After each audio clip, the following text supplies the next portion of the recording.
Salut à tous, Dimitri, CryptoParadise.consulting, ravi de vous retrouver aujourd'hui en ce lundi 21 novembre. Aujourd'hui on va aborder un sujet important, la classification des crypto-monnaies du Bitcoin. Est-ce que c'est des securities, des commodities et pourquoi c'est important? Avant de rentrer dans le vif du sujet, comme d'habitude, n'hésitez pas à vous abonner à la chaîne, à mettre le fameux pouce bleu, à cliquer sur la cloche pour être notifié des prochaines vidéos. N'oubliez pas que vous pouvez me retrouver sur Twitter. Je vous mets en dessous tous les liens. Vous me retrouvez sur Twitter. Vous avez mon site internet cryptoparadise.consulting où vous retrouvez toutes mes offres. Vous pouvez aussi retrouver ma chaîne sur Odyssée. J'en parle assez peu, mais vous savez, tout est dupliqué de YouTube à Odyssée. Au cas où, hein, vous le savez, en ce moment, la censure frappe. Et donc, on ne sait jamais. Donc, en tout cas, vous pouvez aussi vous abonner à ma chaîne sur Odyssée. Voilà pour l'introduction.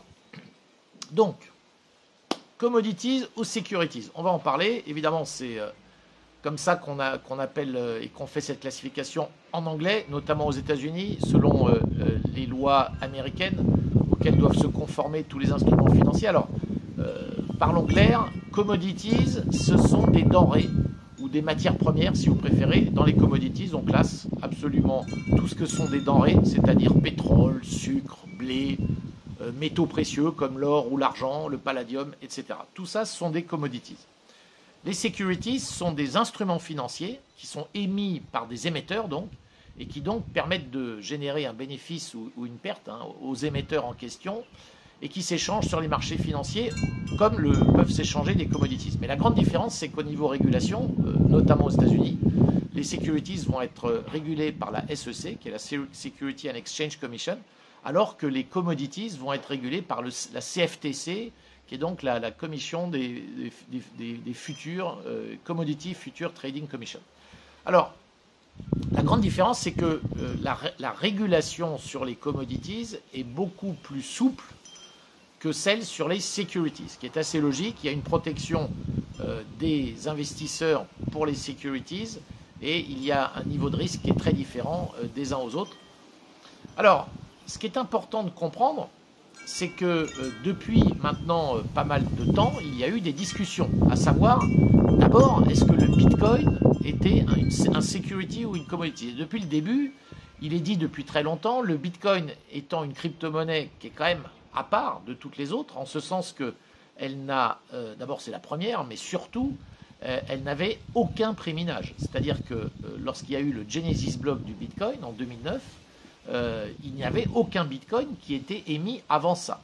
Personne ne s'en est attribué avant, ça a démarré et le minage a commencé à miner les premiers Bitcoins.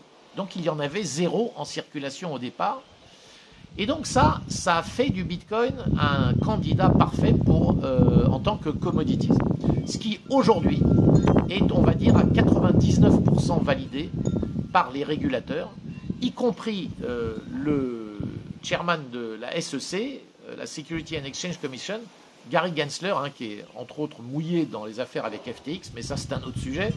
Mais Gary Gensler a déjà, au mois d'août, je crois, statué sur le fait que le Bitcoin était, selon lui, une commodity et non pas securities. En revanche, il a aussi immédiatement ajouté qu'un très grand nombre de cryptos actuels rentrerait selon lui dans la classification des securities. Et je vous rappelle, si vous ne le savez pas, que Coinbase, qui a voulu lancer un produit de Lend, qu'il appelait Lend, et qui était un produit sur sa plateforme Coinbase et qui permettait de gagner des intérêts avec des cryptos, a dû être mis en stand-by parce que il y avait de fortes chances que ça tombe sous la législation de la SEC, qui est évidemment très exigeante et très contraignante.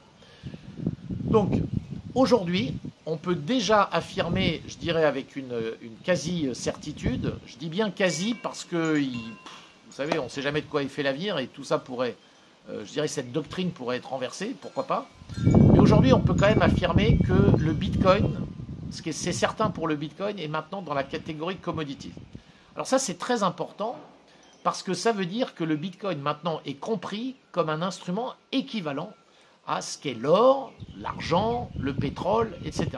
Mais surtout, évidemment, je vais le comparer à l'or. Donc ça met le Bitcoin dans cette catégorie qui est à nouveau l'or digital. Donc ce n'est pas une monnaie en tant que telle, c'est pas une security, c'est une commodities, donc on va dire une matière première, une denrée, qui est donc soumise à cette législation beaucoup plus souple, qui est maintenant agréée par les plus hautes autorités américaines.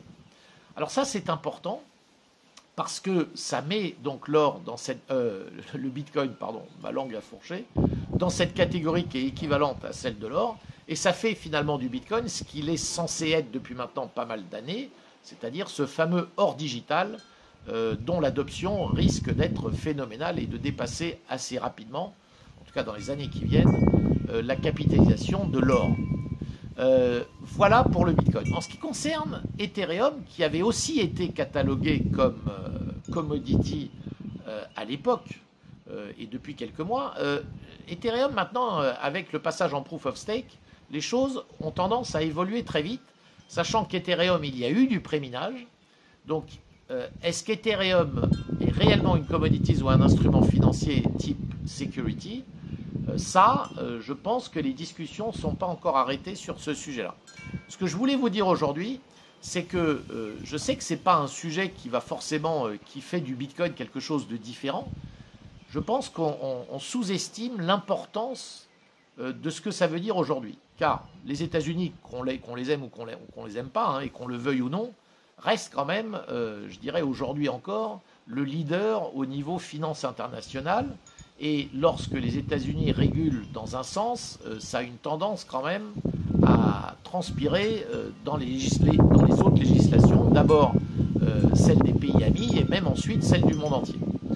Donc le Bitcoin comme commodity veut dire que le Bitcoin est une denrée qui est donc accessible pour tout le monde et qui va être livrée à une régulation beaucoup plus souple que celle auxquelles peuvent être livrées la grande majorité des autres cryptos qui sont, vous le savez, très facilement assimilables à des securities, c'est-à-dire à une espèce d'action, hein, si vous voulez, si on devait traduire ça en français.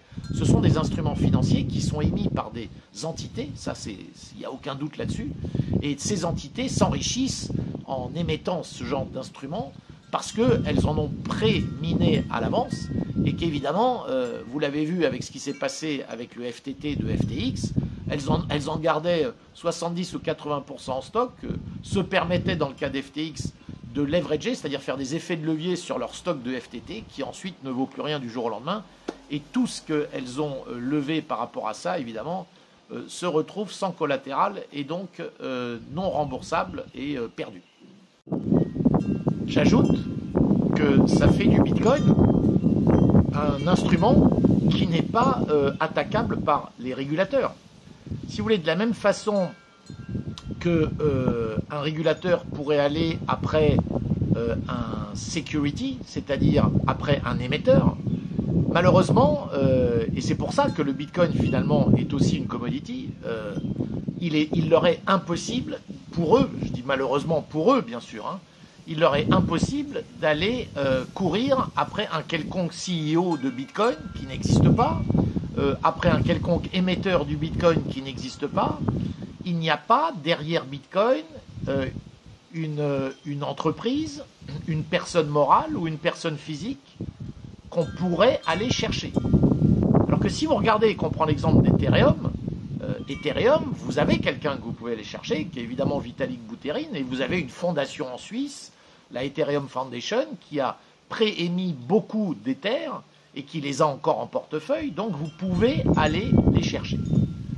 Aujourd'hui, vous ne pouvez pas aller arrêter le Bitcoin de la même manière que vous ne pouvez pas aller arrêter le pétrole. Il n'y a personne derrière le pétrole, il y a des compagnies qui l'utilisent. Donc, vous pouvez aller chercher des compagnies qui utiliseraient le Bitcoin.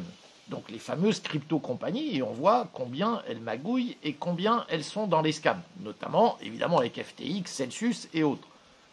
Mais vous ne pouvez pas aller chercher le Bitcoin. Alors ça veut dire quoi? Ça veut dire que ça confirme en plus, si vous voulez, que le Bitcoin est inarrêtable. Le Bitcoin, il est comme le pétrole, comme l'or, comme l'argent, comme le sucre, c'est inarrêtable. Vous ne pouvez pas arrêter l'argent, vous ne pouvez pas arrêter l'or, vous ne pouvez pas arrêter le sucre. Et vous ne pourrez pas arrêter le Bitcoin. Voilà ce qu'il faut avoir en tête et qu'il faut comprendre parce que ça, c'est fondamental. Alors, le Bitcoin, encore une fois, vous offre là, je dirais encore une fois, la preuve que c'est un instrument à part de tous les autres et surtout à part de toutes les autres crypto-monnaies. J'insiste là-dessus parce que c'est un point très important, gardez ça en tête.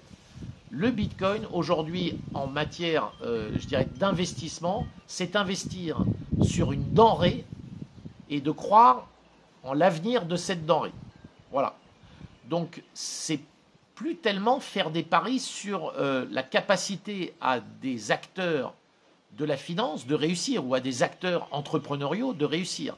Ce que vous faites quand vous investissez dans le BNB de Binance ou dans le FTT d'FTX ou autre, vous pariez finalement sur la capacité de réussite de tel ou tel entrepreneur. Avec le Bitcoin, vous êtes neutre.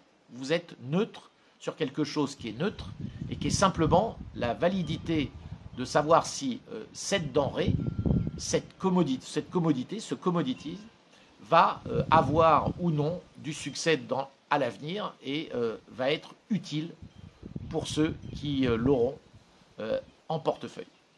Voilà, c'était tout pour aujourd'hui. Je vous dis à très bientôt pour de nouvelles vidéos.